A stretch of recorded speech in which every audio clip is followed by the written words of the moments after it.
Welcome, dear viewers of Timeless Bible Stories. Today, we uncover a tale hidden in the shadows of history, one that is rarely preached from the pulpit and barely whispered in Bible studies. A story of power, bloodshed, and betrayal.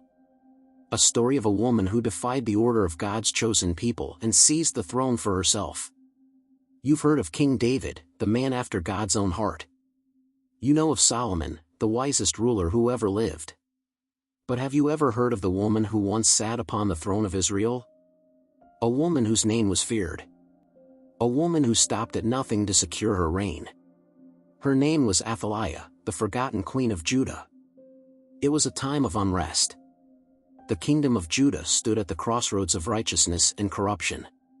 The great dynasty of David, blessed by God, was crumbling under the weight of idolatry and deceit.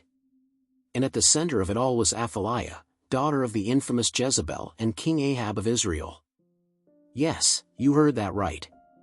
The same Jezebel who defied the prophets of God. The same Jezebel who led Israel into idolatry. The same Jezebel who was thrown from a window and devoured by dogs.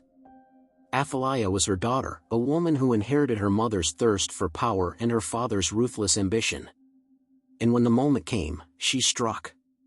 The air was thick with tension in Jerusalem. The streets were lined with whispers. News had spread that King Ahaziah of Judah, Athaliah's son, had been slain. Killed by Jehu, the man anointed by God to purge Israel of Ahab's wicked house. With the king dead, Judah stood vulnerable. The throne was empty, and chaos loomed. But Athaliah was no grieving mother. She saw an opportunity. With cold determination, she did the unthinkable.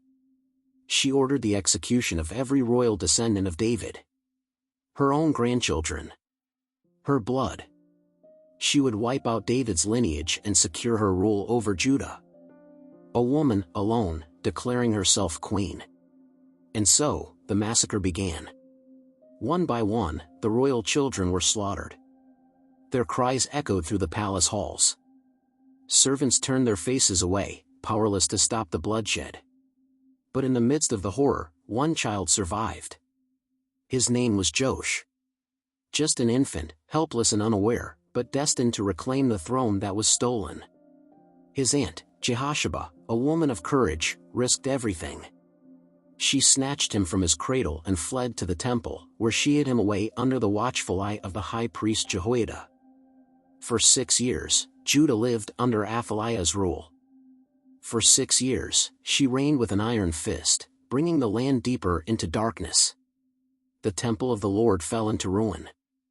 The altars of Baal rose higher. The people suffered under her tyranny. And then, the 7th year came. The high priest Jehoiada had seen enough. He gathered the faithful.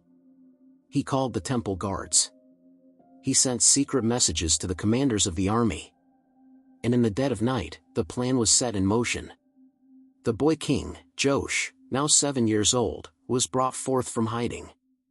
And in the courts of the temple, surrounded by priests and warriors, he was crowned the rightful king of Judah. The trumpets blared. The people rejoiced. The city erupted in celebration. And Athaliah.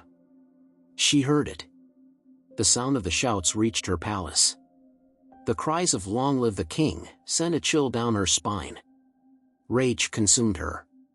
With fire in her eyes, she stormed into the temple, her royal robes billowing behind her. And there, before her, she saw him, the boy she had tried to kill. Standing tall. Crowned. Alive. Betrayed and furious, she tore her garments and screamed, "Treason! Treason!" But it was too late. The guards seized her. The high priest's command was swift. Take her outside the temple and put her to death.